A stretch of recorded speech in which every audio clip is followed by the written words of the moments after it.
फिर राजा ने पूर्व दिशा में बसे राजा विजय के यहाँ संदेश भेजा कि वे बिना वर के ही कन्या का विवाह कर देंगे।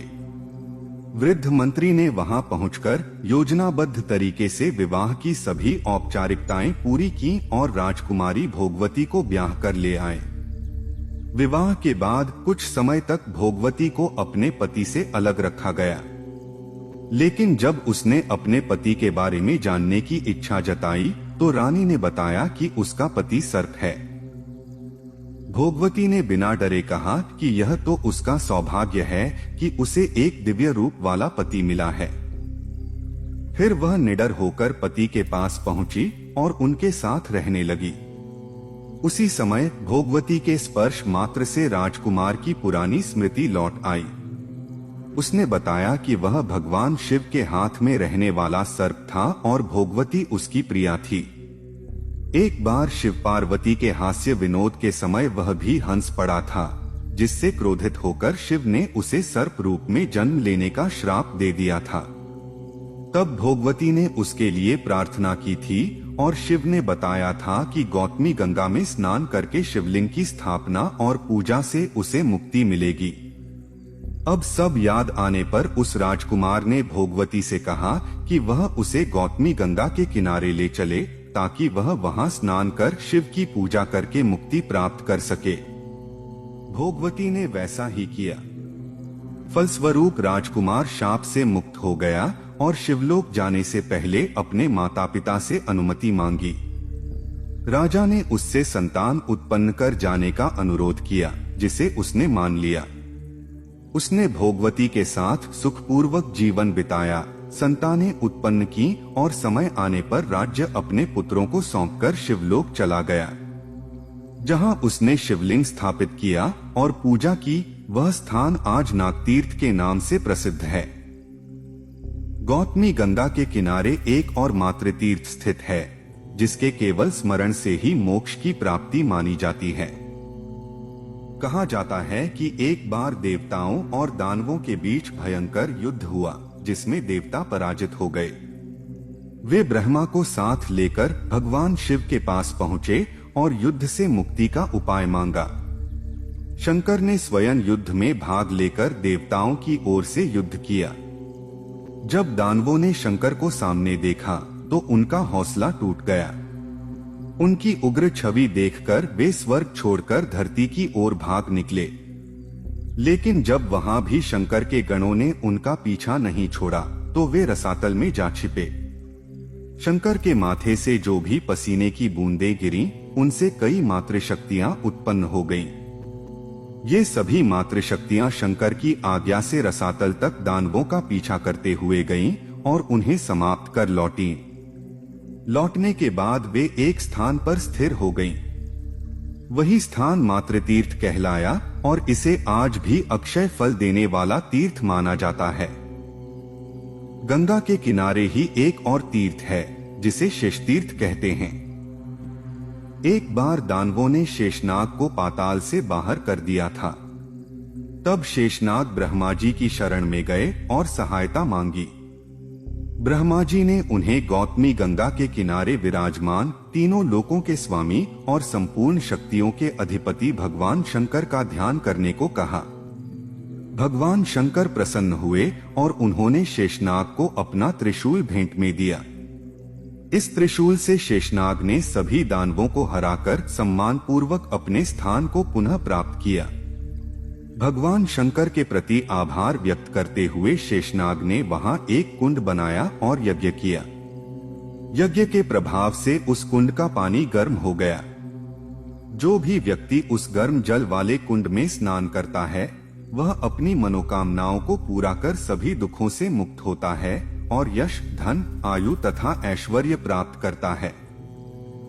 अत्रिपुत्र ने जिस स्थान पर भगवान शंकर की आराधना कर ज्ञान प्राप्त किया, वह आज आत्मतीर्थ के नाम से प्रसिद्ध है। यहाँ की उपासना से व्यक्ति को सांसारिक सुखों की प्राप्ति होती है और अंत में मोक्ष मिलता है। अत्रिपुत्र को यह ज्ञान उनके पिता से प्राप्त हुआ था। पिता के मार्गदर्शन में उन्होंने गौतमी गंगा के तट पर महादेव की भक्ति की और तत्वज्ञान प्राप्त किया। पिता के कहे अनुसार उन्होंने पहले गंगा स्नान किया, फिर एकाग्र चित्त से शंकर की आराधना की। इससे प्रसन्न होकर शंकर ने उन्हें मुक्ति का वरदान दिया और इस स्थल को एक पवित्र तीर्थ बना दिया।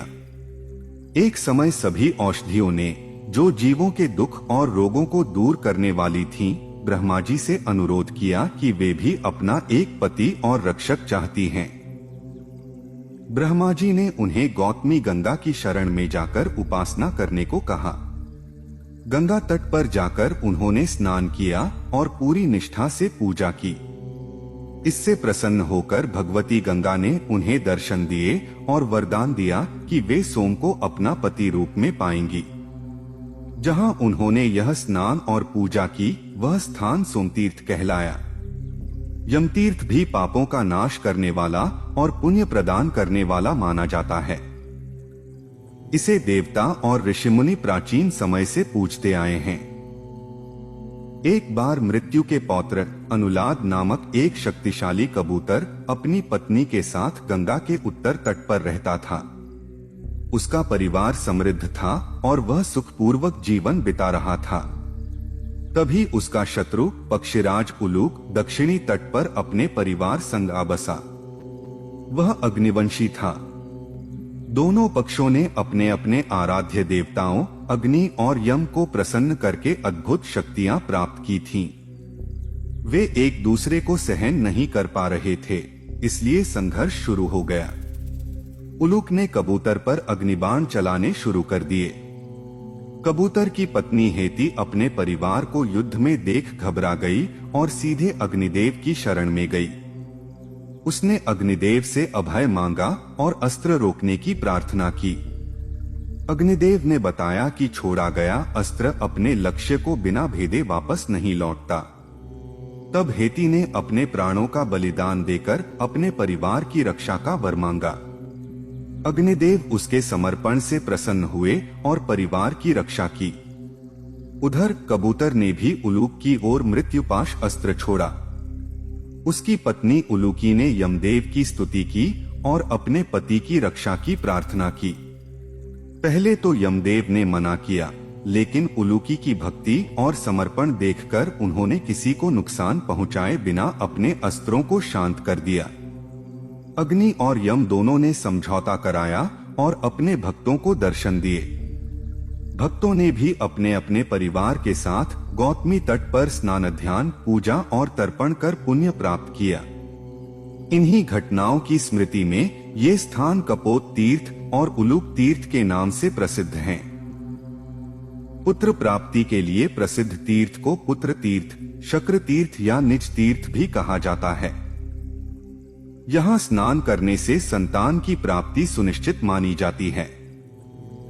एक बार जब दिति के पुत्रों का वंश नष्ट होता गया और अदिति के पुत्र देवगण फलते फूलते रहे, तो दिति ने दुखी होकर दनु से कहा कि वह संतानहीन जीवन से परेशान होकर आत्महत्या पर विचार कर रही है।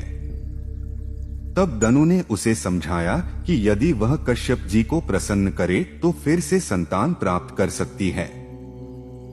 यह सुनकर दिति ने कश्यप जी को प्रसन्न करने की तपस्या शुरू कर दी। कश्यप जी ने कहा कि यदि वह वीरों को जन्म देने का सौभाग्य चाहती है तो उसे पूरी निष्ठा से तप करना होगा। कश्यप ने दिति को गौतमी गंगा के किनारे तप में लीन रहकर जीवन बिताने का मार्ग बताया। दिति ने कश्यप जी के तेज को गर्भ में धारण किया और गंगा तट पर रहना शुरू कर दिया। वह व्रत पूर्वक जीवन जीने लगी। स्नान, ध्यान, जप, तप, ब्रह्मचर्य, सात्विक आहार विहार, सत्य बोलना, नियमित सीमित भोजन और ईश्वर की उपासना में लगी रही। जब इंद्र को इस बात का पता चला तो वह घबरा गया। उसे वह समय याद आया जब उसने नमुत्री से युद्ध किया था और उसकी मार से डरकर युद्ध भूमि छोड़नी पड़ी थी। नमुत्री का वध तो इंद्र ने किसी तरह किया, लेकिन जब मय दानव को इस बात की जानकारी मिली तो उसने विष्णु की तपस्या की और उसे प्रसन्न कर अपराजय बन गया। इंद्र ने यह जानकर ब्राह्मण का रूप धारण किया और भिक्षु के वेश में मय के पास जाकर मित्रता की याचना की। मय ने मित्रता स्वीकार की। जब इंद्र ने दिति के गर्भ की बात मय को बताई तो मय ने सलाह दी कि अगस्त्य मुनि के आश्रम में तप करती हुई दिति की सेवा इंद्र स्वयं करें ताकि भावी बालक से उसका भाईचारा बना रहे। इंद्र ने मय की सलाह मानी और दिति की सेवा करने लगा, लेकिन वह मौका मिलने की प्रतीक्षा करता रहा। एक दिन दिति थकान के कारण बिना स्नान और पूजा किए सो गई।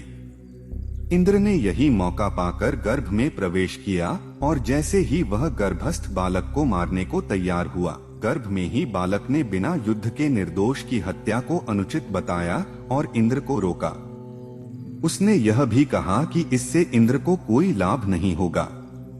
क्रोध में आकर इंद्र ने बालक को नहीं मारा, पर उसे 7 हिस्सों में बांट दिया और फिर हर भाग को 7 हिस्सों में विभाजित कर कुल 49 खंड कर दिए। जब वे खंड रोने लगे तो इंद्र ने उन्हें चुप कराते हुए मत रो कहा और तभी से उनका नाम मरुत पड़ा।